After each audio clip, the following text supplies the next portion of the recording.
ഇന്ന് നമുക്ക് മത്തങ്ങ വെച്ച് പായസം ഉണ്ടാക്കി നോക്കാം. അതിനു വേണ്ട ഇൻഗ്രീഡിയൻസ്: മത്തങ്ങ വലിയ കഷ്ണങ്ങളായി അരിഞ്ഞത്, ശർക്കര ഉരുക്കി അരിച്ചു വെച്ച ശർക്കരപ്പാനി, ഏലക്ക, നെയ്യ്, കശുവണ്ടിപ്പരിപ്പ്, മുന്തിരി, തേങ്ങ ചെറിയ കഷ്ണങ്ങളായി അരിഞ്ഞത്, മത്തങ്ങ ചെറിയ കഷ്ണങ്ങളായി അരിഞ്ഞത്, തേങ്ങാപ്പാൽ 1-ാം പാലും 2-ാം പാലും. ഒരു പാൻ അടുപ്പത്ത് വെച്ച് 2 കപ്പ് വെള്ളം ഒഴിച്ച് മത്തങ്ങ നമുക്ക് നല്ലതായിട്ടൊന്ന് അടച്ച് വെച്ച് വേവിച്ചെടുക്കാം.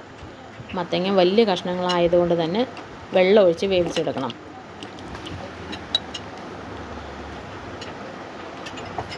ഞാനിത് അടച്ച് വെച്ച് വേവിക്കുന്നുണ്ട്. നമുക്ക് തുറന്ന് നോക്കാം. വെള്ളം വറ്റി മത്തങ്ങ നല്ലതായിട്ട് വെന്ത് വന്നിട്ടുണ്ട്. നമുക്കിതിലുള്ള ബാക്കി വെള്ളവും കൂടെ കളഞ്ഞെടുക്കണം.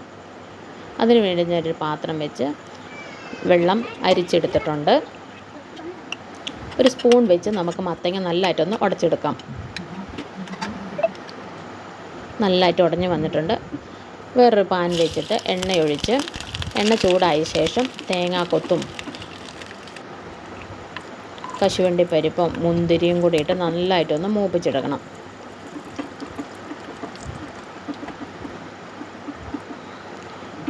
തേങ്ങാക്കൊത്തും മുന്തിരിയും കശുവണ്ടിയും എല്ലാം നല്ലതായിട്ട് നിറം മാറി വന്നിട്ടുണ്ട്. നമുക്കതൊന്ന് മാറ്റി വയ്ക്കാം. വേറൊരു പാത്രം വെച്ച് നെയ്യ് ഒഴിച്ച് അതിലേക്ക് ഏലക്കായും ചെറിയ കഷ്ണങ്ങളായി അരിഞ്ഞു വെച്ച മത്തങ്ങായും കൂടി ഇട്ടിട്ട് നമുക്കൊന്ന് വഴറ്റിയെടുക്കാം.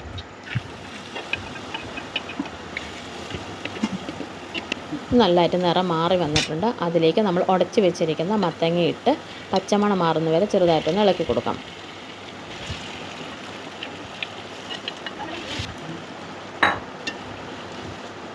ഇതിലേക്ക് ഏലക്കായും ജീരകവും ചുക്കും കൂടെ പൊടിച്ചത് 1 ടേബിൾ സ്പൂൺ ഇട്ടിട്ട് ഒന്ന് മിക്സ് ചെയ്ത് കൊടുക്കുന്നുണ്ട്.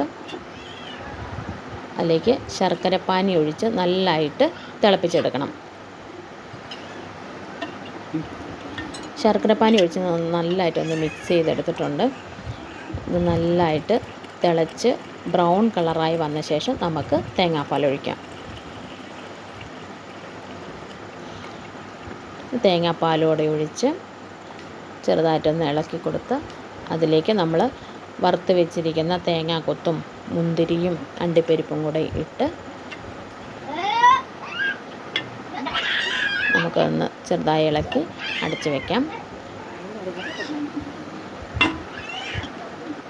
നമ്മുടെ പായസം റെഡി ആയിട്ടുണ്ട്. ഞാനതൊരു വേറൊരു പാത്രത്തിലോട്ട് മാറ്റി വയ്ക്കുന്നുണ്ട്.